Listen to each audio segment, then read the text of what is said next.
आता एक मोठी बातमी राजकीय वर्तुळातून। गोपीचंद पडळकरांनी पवार आणि सुप्रिया सुळेंवरती हल्लाबोल केलाय। शरद पवार हे जातीयवादाचं विद्यापीठ असल्याचं पडळकर म्हणाले।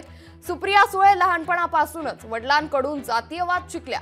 लिंबाच्या झाडापासून गोड फळाची अपेक्षा करू नका असं देखील गोपीचंद पडळकर म्हणाले। पडळकरांकडून सुप्रिया सुळेंचा किडकी बहीण असा उल्लेख करण्यात आलाय। पवारांचा एक फॉर्म्युला आहे, पुरोगामीपणाच्या बाता हाणायच्या आणि जातीयवादावरती चर्चा घडवायच्या। देवेंद्रजी तुम्हाला पुरून उरले, देवेंद्रजी कशातच सापडत नाहीत, तर मग त्यांच्या जातीवरती बोला।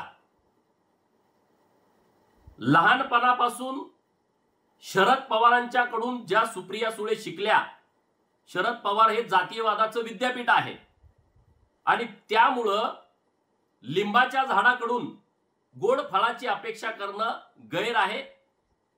जसा बाप तशी लेक। तर आता गोपीचंद पडळकर यांनी शरद पवार आणि सुप्रिया सुळेंवरती जोरदार टीकास्त्र डागल्याचं आता पाहायला मिळतंय। लिंबाच्या झाडापासून गोड फळाची अपेक्षा करू नका असं गोपीचंद पडळकर म्हणाले। लोकशाही मराठी ऐका, पहा, जागरूक रहा।